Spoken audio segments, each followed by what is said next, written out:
Hello my lovely Padawans and welcome to all of you Pokemon trainers. Today I have another custom Yu-Gi-Oh! Pokemon card video for you guys. And in this one I'll cover the cards from 21 to 30. And they are getting more interesting. So we begin with Pidgeot. So Pidgeot is the final evolution of Pidgey. Not counting the Mega Pidgeot. I'm gonna cover that later on in the series when I get to Generation 6. Pidgeot is a wind level 6 winged beast pendulum monster that has no monster effect. Its monster effect is Pidgeot, the bird Pokemon, the evolved form of Pidgeotto. It can fly at twice the speed of sound at an altitude of nearly 1 mile. And it has 2200 attack and 1600 defense. Pretty normal for a level 6 monster, to be honest. I mean, I gave it more-ish attack because it doesn't have a monster effect, simply because. And its pendulum effect is interesting. Once per turn, you can draw 1 card. If you use this effect, you cannot conduct your battle phase. So, I fiddled with this effect a lot because to be able to use a scales, pendulum scales effect to draw a card is it's a very good effect. That's a +1. So I had to make it so that that it's balanced. And if you use this effect, you cannot conduct your battle phase. The next card is Rattata. So that's your standard Earth level 2 beast effect monster with 1400 attack. I gave it 1400 attack because it has, in the game it has Hyper Fang, and that's not a bad move. So yeah, 1400 attack and 700 defense. So when Rattata is summoned, you can special summon another Rattata from your hand. So pretty much its effect allows you for faster rank 2 plays. And you need another Rattata for Raticate. Earth rank 2 a beast exceeds effect monster, which requires not 2 level 2. It doesn't need 2 Rattatas, it needs 2 level 2 beast monsters. So that means that you can pretty much use other cards in the future when I make them.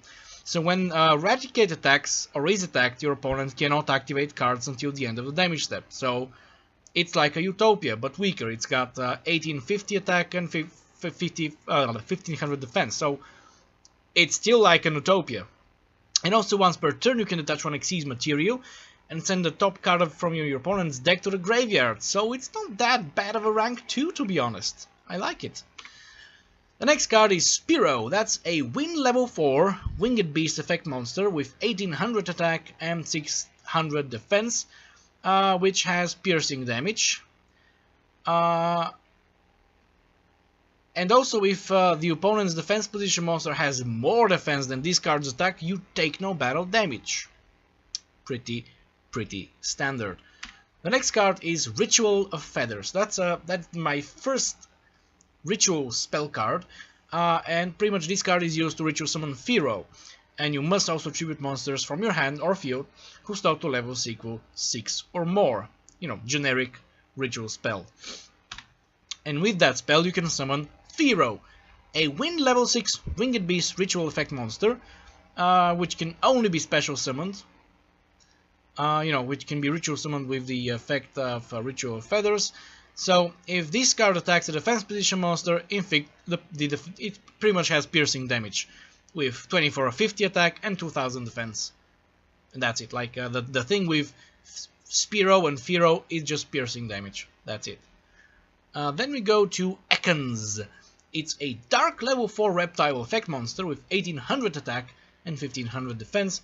And when Ekans is normal summoned, you can select 1 monster on your opponent's side of the field.